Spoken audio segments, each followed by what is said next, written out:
configuration électronique et position d'un élément dans le tableau périodique. Nous savons tous qu'un atome est constitué d'une partie centrale, appelée le noyau, qui contient des protons positivement chargés et des neutrons de charge neutre. Le nombre de protons d'un atome est appelé numéro atomique et est représenté par Z, tandis que la somme de ses protons et de ses neutrons est appelée nombre de masse, qui est représenté par A. En plus des protons et des neutrons, il y a des particules chargées négativement, appelées électrons, qui tournent autour du noyau sur différentes couches ou orbites. Cette disposition des électrons autour du noyau d'un atome, sur différentes orbites, s'appelle sa configuration électronique. Il faut noter ici que le nombre d'électrons dans un atome est toujours égal au nombre de protons, ce qui rend l'atome électriquement neutre. Chaque orbite a une certaine capacité pour accueillir des électrons. Le nombre maximal d'électrons que peut accueillir une orbite particulière est déterminé par la formule 2n au carré, où n représente le numéro de l'orbite. Pour la première orbite, n égale 1. Par conséquent, 2n au carré égale 2. Donc le nombre maximal d'électrons que peut accueillir la première orbite est 2. De même, pour la deuxième orbite, n égale 2. 2n au carré égale 8.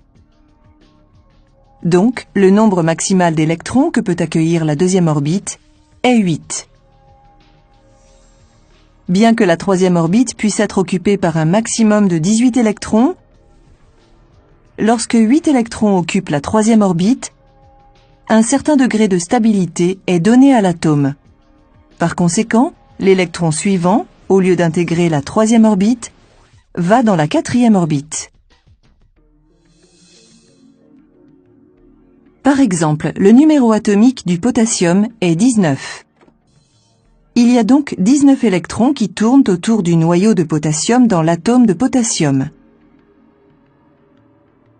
Parmi ceux-là, 2 électrons occupent la première orbite, 8 la seconde, 8 autres occupent la troisième orbite, et l'électron restant, plutôt que d'occuper la troisième orbite, part occuper la quatrième orbite.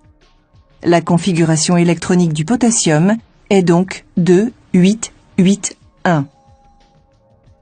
La configuration électronique d'un élément nous aide également à décider de la position d'un élément dans la classification périodique. Le nombre d'orbites ou de couches indique la période à laquelle cet élément appartient. Continuons avec le même exemple du potassium. Sa configuration électronique est 2, 8, 8, 1. Cela signifie qu'il y a 4 couches dans un atome de potassium et donc qu'il appartient à la quatrième période de la classification périodique moderne. De même, le sodium, avec 3 couches, appartient à la troisième période. Le lithium, avec 2 couches, appartient à la deuxième période. Le rubidium, avec 5 couches, est placé dans la cinquième période, et ainsi de suite.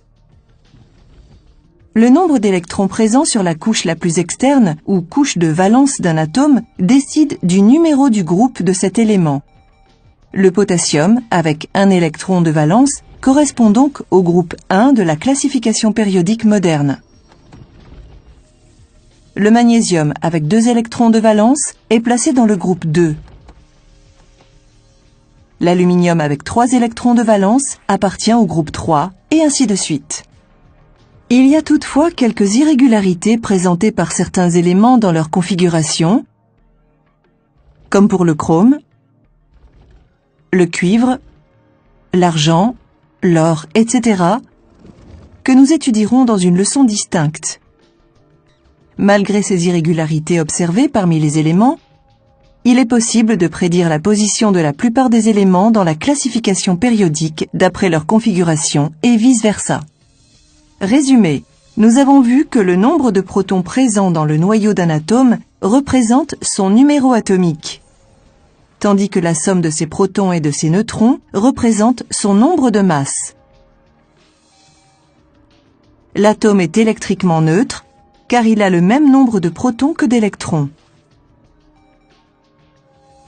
Le nombre d'orbites dans un atome d'un élément nous indique la période à laquelle cet élément appartient, tandis que le nombre d'électrons de valence décide du numéro du groupe de cet élément dans la classification périodique moderne.